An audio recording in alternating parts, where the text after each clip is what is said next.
Okay, Aiden, we're in Milan. You got the job done. You got the finish. Congratulations. Tell us how you're feeling.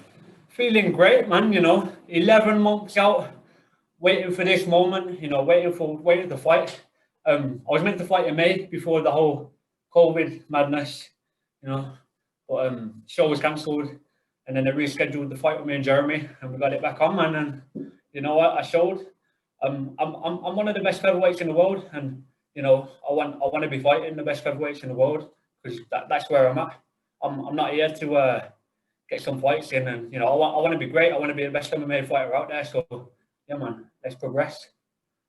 Good. And straight up, you mentioned the division there. There's some big names. Anyone on your radar? Who do you want next? Man, I think I must have called out a good 10 plus people since being in Bellator, and I haven't got any of the fights that I've called out. So I'm done with that, man. I don't need to call people out. I want the bout. So whoever Bellator needs to throw at me to get me fighting for the bout, throw them my way. I've had 13 fights now. That was my 13th fight. I've never turned down a fight. I've had plenty of people turn me down, plenty of people pull out on me. I never pull out. I'll fight anybody. Everybody knows that. So let's go, man. Okay, and let's talk about fight week. Sorry, I would like Campos. I said that before. I'd love to fight Campos. I want an American. Let's go. Yeah. And fight week. It's been strange. You've been in the hotel, we've been quarantined, but it's been a very relaxed vibe in your camp. Have you enjoyed fight week? It didn't seem like there was any pressure. That's more than being a fight week. Fight week was different, obviously, with this going on. Fighting in Milan, crazy experience, but obviously with the whole COVID thing, been having swabs stuck down my throat, stuck up my nose, all of that. But it's been different, man. But I think more than anything, the reason we've been so relaxed is I've been improving all year, and that doesn't just mean physically, that means mentally. Like I said in the cage, I'm cold. I was in that cage, I'm cold. No emotion. I'm there to do the job. I was locked in. I was focused, and I performed better that way. A couple questions here, starting with Jake. Aiden, congratulations on the win. You mentioned that Campos sort of fight. How important is it for you now to start maybe going across the pond and fighting these Americans for you to advance in this title chase? I feel like that's the breakthrough. Like when I said put some respect on my name. Like, I mean it, because the last guy I fought was 9-2, very good record. I've fought a lot of good guys, and I don't really get the respect. Like, I'm fighting on the prelims, and I'm one of the most experienced guys on the card. So is Jeremy. Jeremy's more experienced than me. We're both veterans. I'm 25, and I'm a real veteran. And yeah, man, I should be fighting these guys.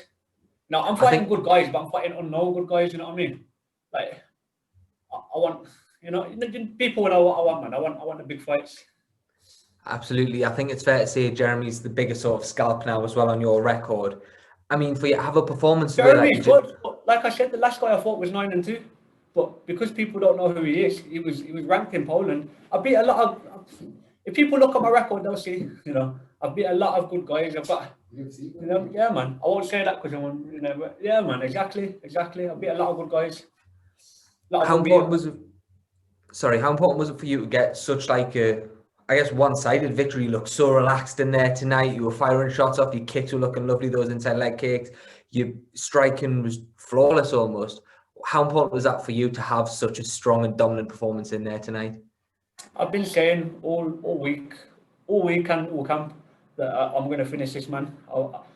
My teammates will know I've been saying I'm going to knock him out. I try not to be too specific in interviews. I've just been saying I'm going to finish him. But I knew in my mind I was going to knock out Jeremy, and that's what I did in there. I was relaxed in that. I thought I was going to do it in the first round. When I got in the cage, I think it took me a little bit longer to get relaxed in the cage. I was cold in there, I was relaxed, but I've still been out 11 months. It took me a few minutes to find my distance and get comfortable in there. But once I did, that was all she wrote. You've had 11 months out, and of course some of that can't be helped due to COVID. How much did that 11 month out help you develop as a fighter in yourself, not having to concentrate on a specific opponent or a specific fight, but purely being able to focus on your own game?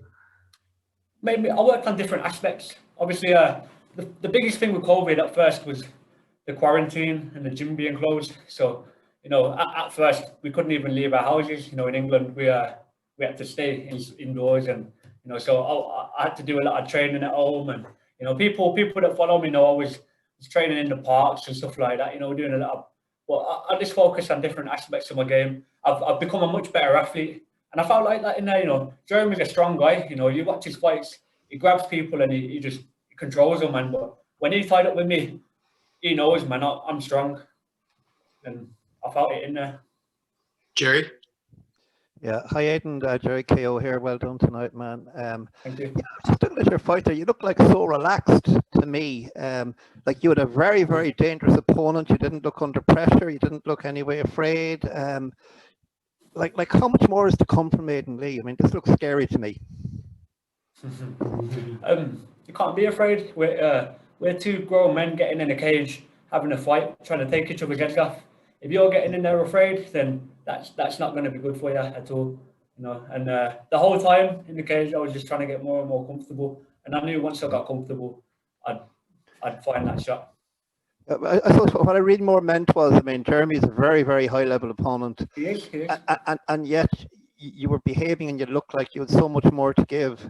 And you know, like how much more is there? I mean, I know you're calling, you want to fight in America, like, but like how near are you to the potential of Aiden Lee? It looks like there's a hell of a lot more to come. Yeah. As I said in the cage, I'm part of the best team in the world. You know, we've got some of the best fighters in the world. We've got Fabian Edwards headlining this event. We've got Akon Wanless fighting later tonight. We've got Joy Herbert, one of the best lightweights in the world. Tom Breeze, one of the best middleweights in the world. I think, did I say Leon? Leon Edwards, like everybody knows Leon, you know. Like we've got a lot of good guys in our gym, you know, world-class guys, and we're the best team in the world. So, you know, training with those guys day in, day out, I'm going to be confident going into my fights. Okay. Thanks, Ed. Thanks very much. Thank you. And sorry, world-class coaches as well. You know, Tom Breeze again, my grappling coach. Chu Kwangman, grappling coach. Leon Edwards, you know, Joby Clayton, he's brought my striking a long way. Man, I got too many coaches to name, but all of my coaches. Matty Byfield in my corner, man, like high-level team. All right. Thank you very much, Aiden. Congratulations. Thank you.